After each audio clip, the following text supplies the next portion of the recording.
Hello friends, team समझ stated classes में मैं निरंजन कुमार आप सबों का बहुत बहुत स्वागत करता हूं।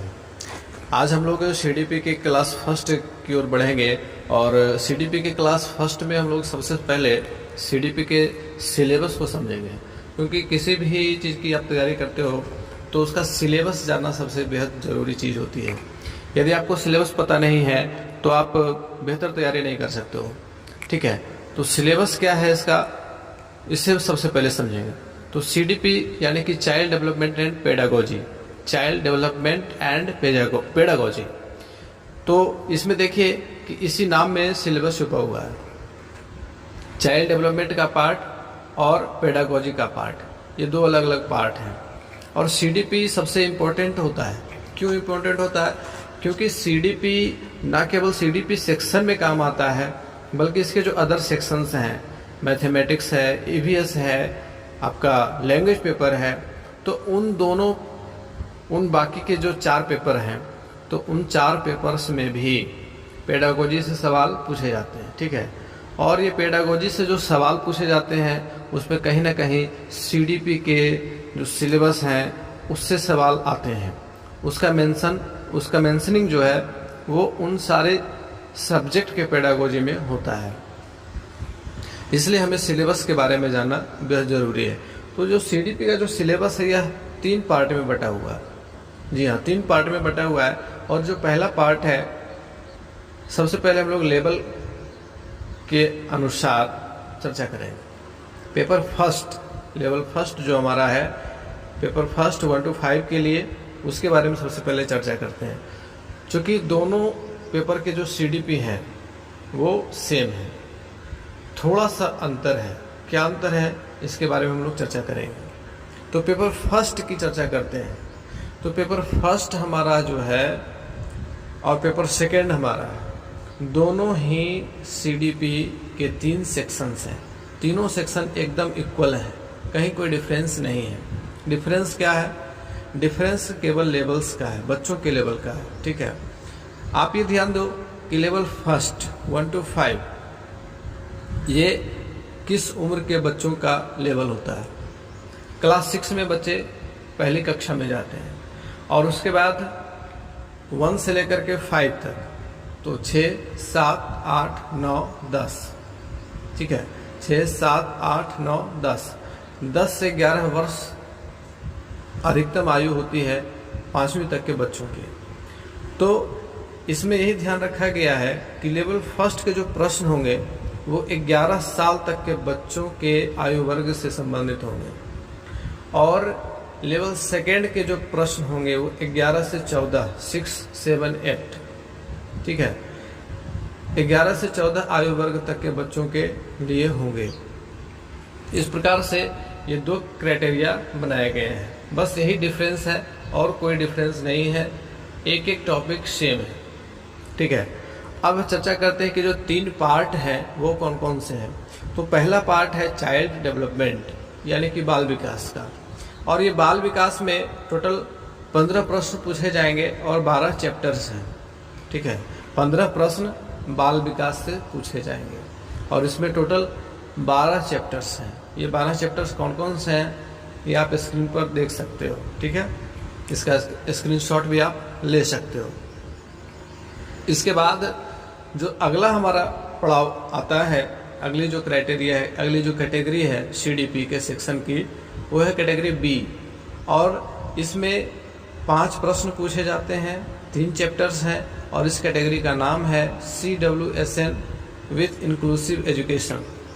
इंक्लूसिव एजुकेशन यानी कि समावेशी शिक्षा, CWSN अर्थात चाइल्ड विथ स्पेशल नीड। ठीक है, चिल्ड्रेन विथ स्पेशल नीड्स, ये CWSN का फुल फॉर्म होता है, यानी कि विशेष आवश्यकता वाले बच्चे।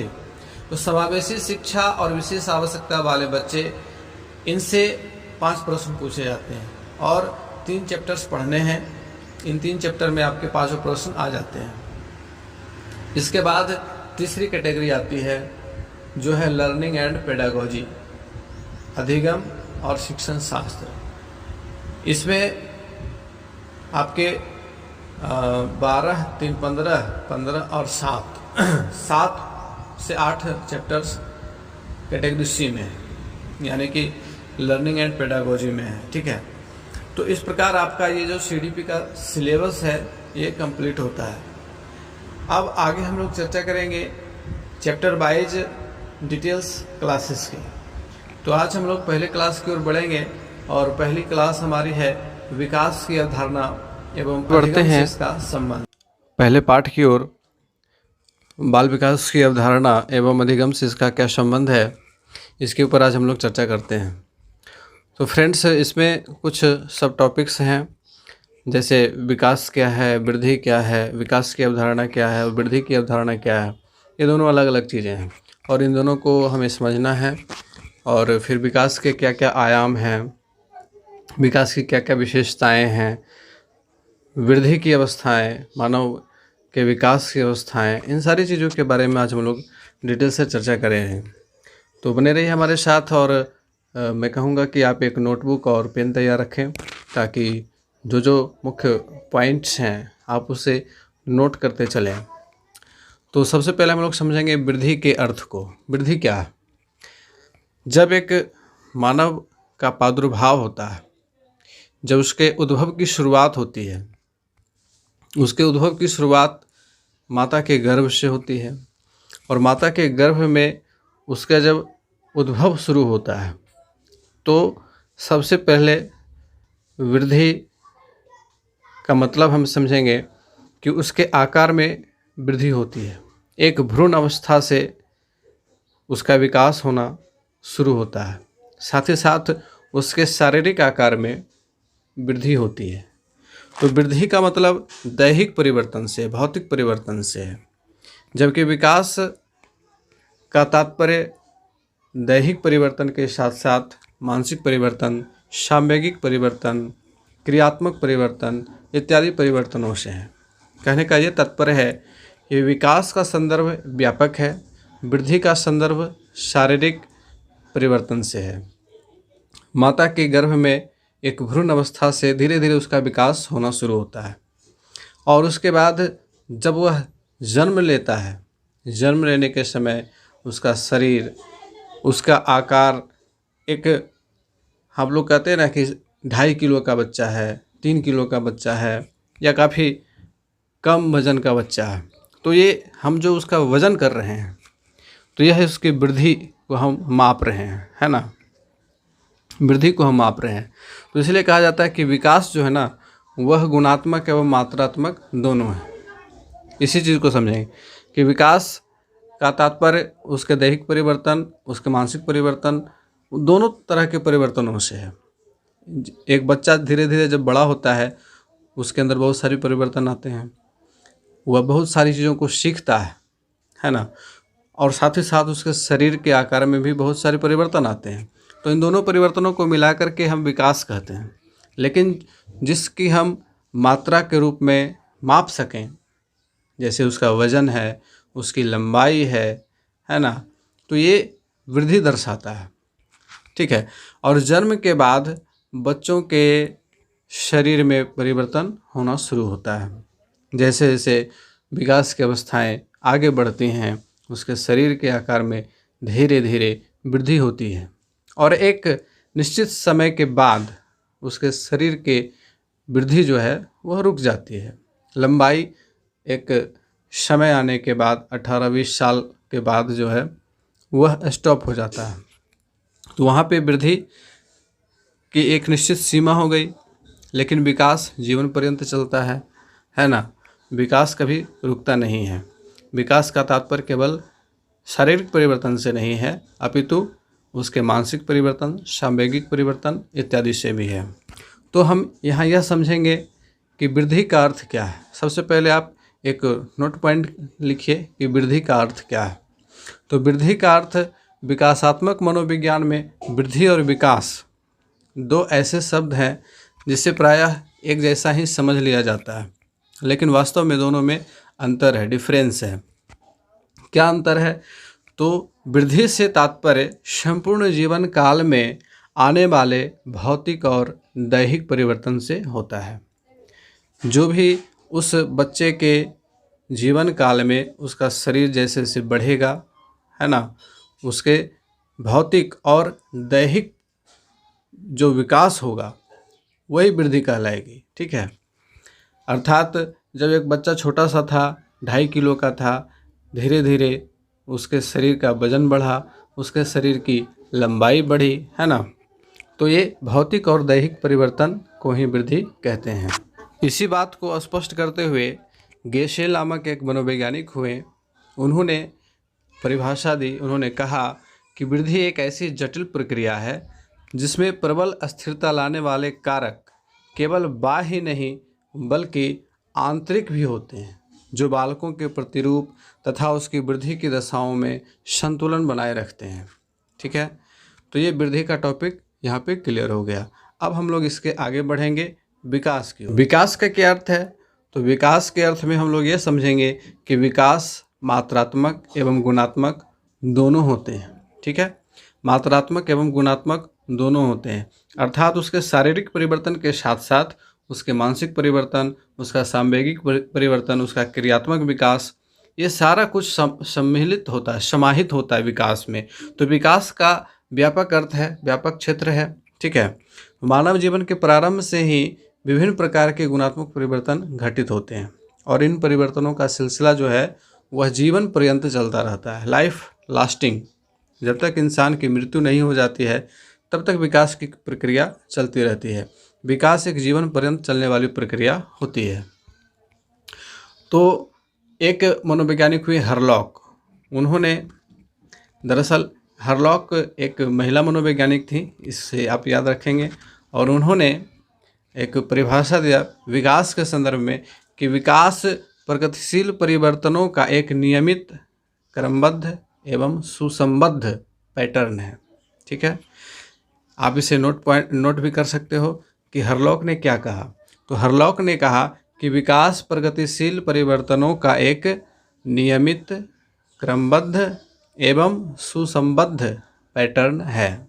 ठीक है, अब गेसेल जिनके बारे में अभी हमने डिस्कशन किया कि उन्होंने वृद्धि के संदर्भ में एक बात कही थी, अब उन्होंने विकास के संदर्भ में भी एक परिभाषा दिया। गेसेल ने विकास को एक तरह का परिवर्तन कहा है जिससे बच्चों में नवीन विशेषताओं का और नवीन क्षमताओं का विकास होता है। ठीक है, नवीन विशेषताएं, ये नवीन विशेषताएं कहाँ से आती हैं? नवीन विशेषताएं उसके पर्यावरण से अंतःक्रिया करने के फलस्वरूप आती हैं। जब वह अपने पर्यावरण के आसपास बहुत सारी चीज़ों से अंतःक्रिया करता है, नई नई चीज़ों को सीखता है। आप एक बच्चे के साथ आप कुछ समय बिताओ, या यदि आपके घर में छोटे छोटे बच्चे होंगे तो आप उनकी क्यूरियोसिटी को समझने का प्रयास कीजिए। वो हर एक छोटे छोटे चीज़ों के बारे में पूछेंगे। उनके सवाल ऐसे होते हैं जिनका जवाब आपके पास भी नहीं होता है, हमारे पास भी नहीं होता। तो बच्चों के अंदर इतनी क्यूरियोसिटी है, वो सारी चीज़ों को जानना चाहते हैं, वो सब कुछ जानना चाहते हैं।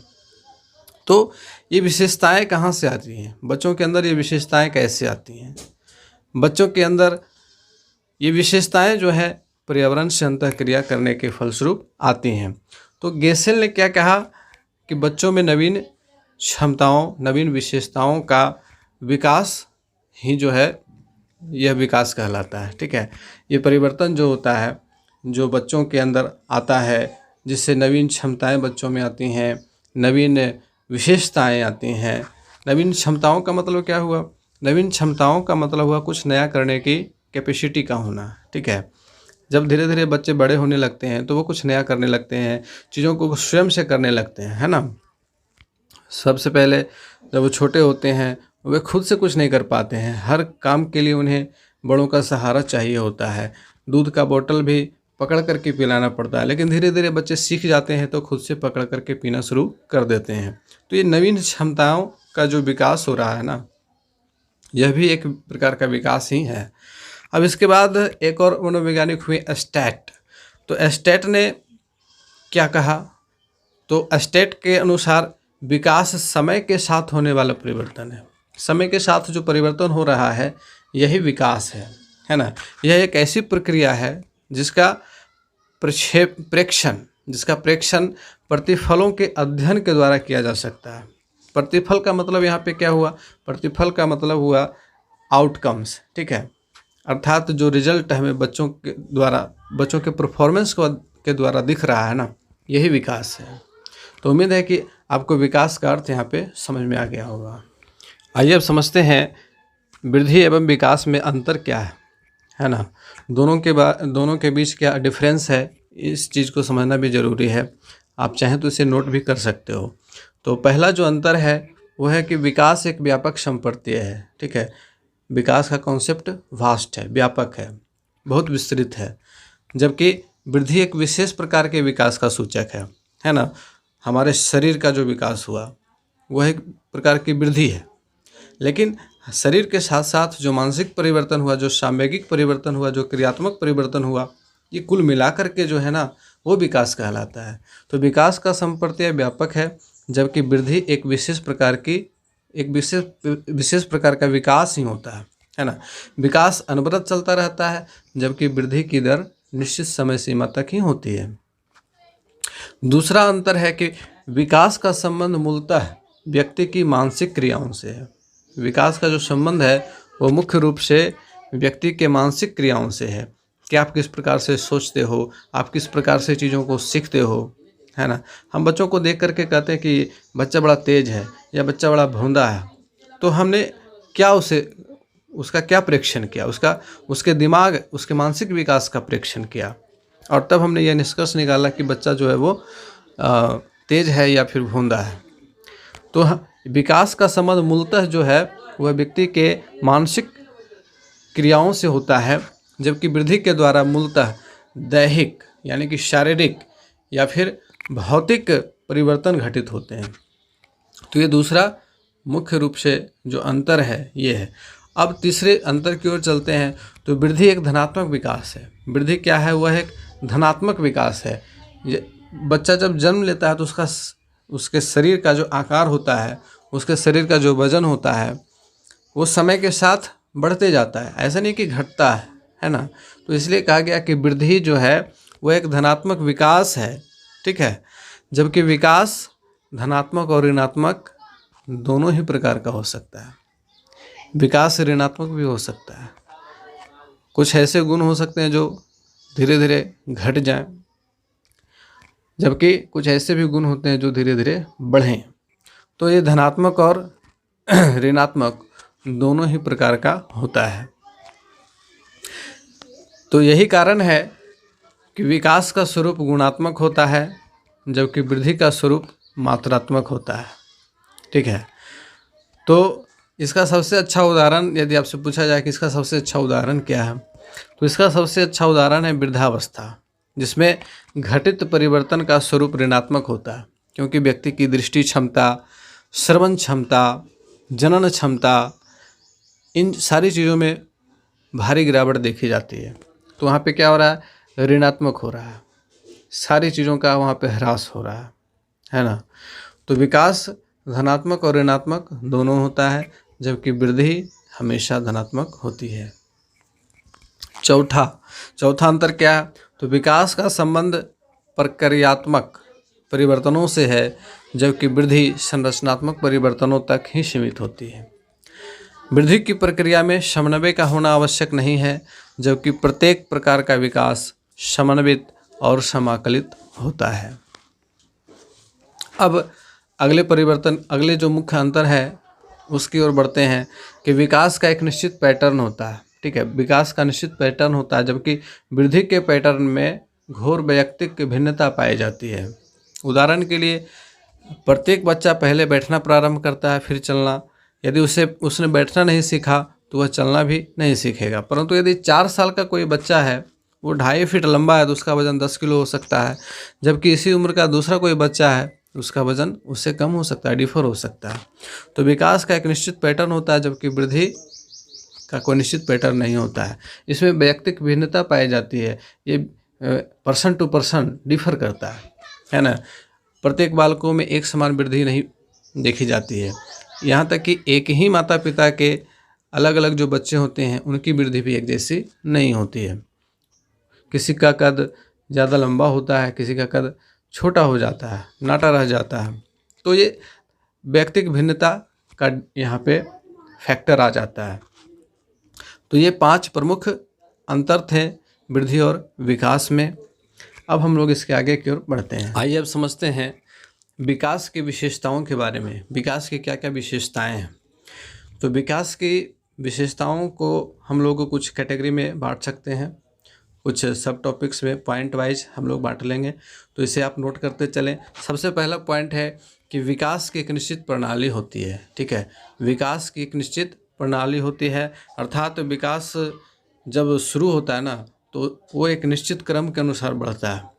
बच्चों के शरीर और गति विकास को ही लें तो इनमें 2 स्पष्ट प्रणालियाँ दिखाई पड़ती हैं, जो इस प्रकार से हम इसे नाम दे सकते हैं, शीर्ष पुच्छ क्रम और निकट दूरस्थ क्रम।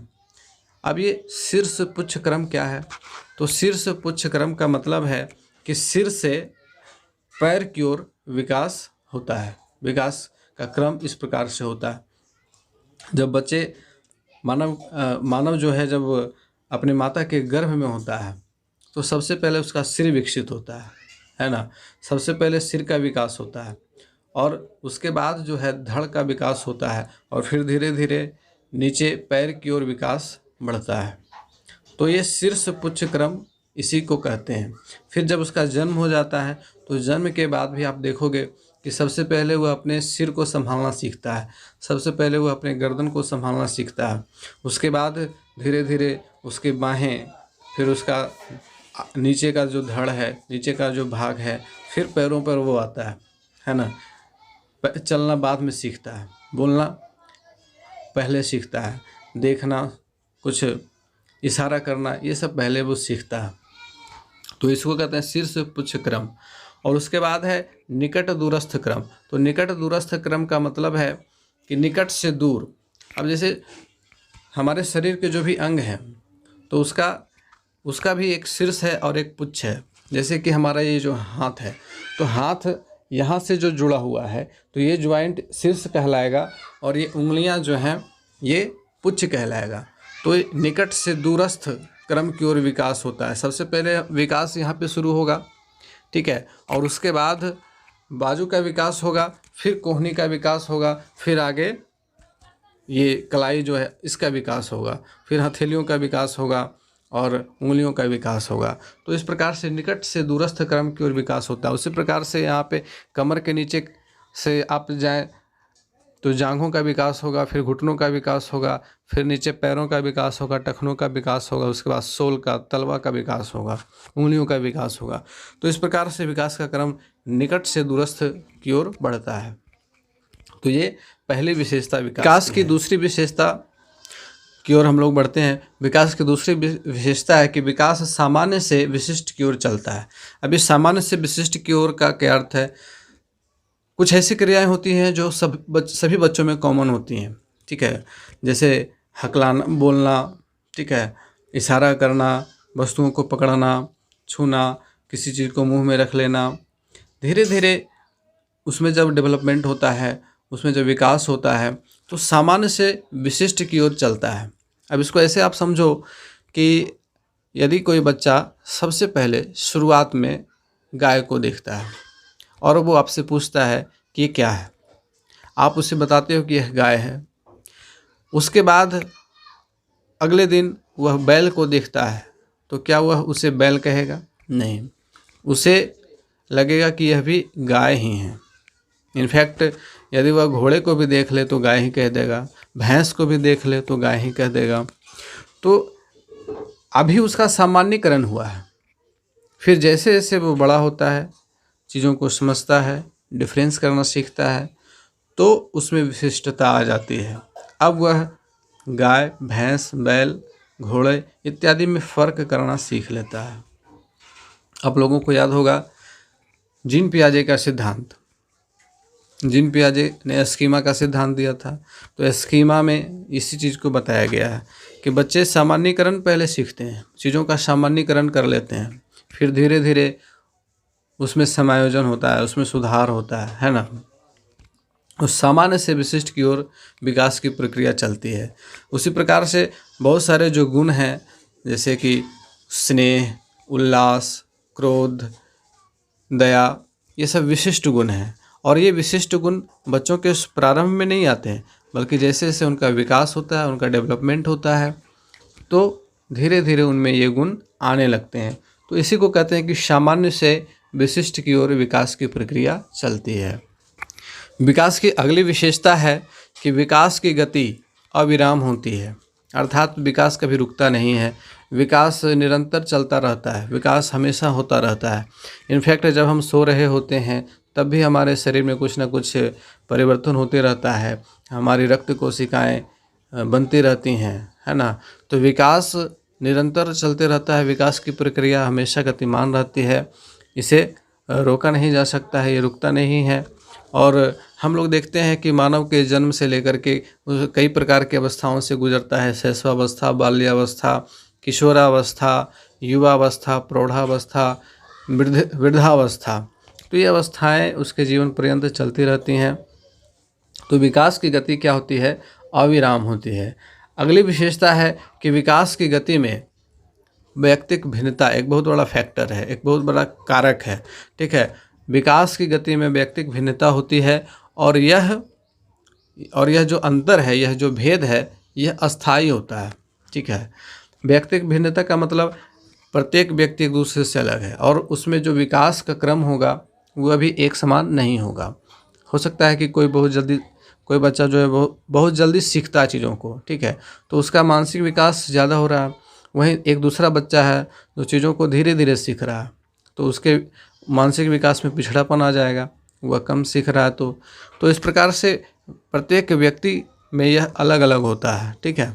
तो इसी को कहते हैं कि विकास की गति में वैयक्तिक भिन्नता होती है और यह भेद अस्थायी होता है। विकास की अगली विशेषता है कि बच्चों के अधिकांश गुणों का विकास सहसंबंधित होता है। सहसंबंधित का मतलब होता है एक दूसरे से संबंधित होना। जैसे यदि कोई बच्चा बचपन से ही यदि उसका माइंड तेज है तो वो हर चीज़ में, हर क्षेत्र में वो आगे रहता है। आप देखोगे कि खेलने में भी वो आगे रहेगा, सामाजिक कार्यों में भी वो आगे रहेगा।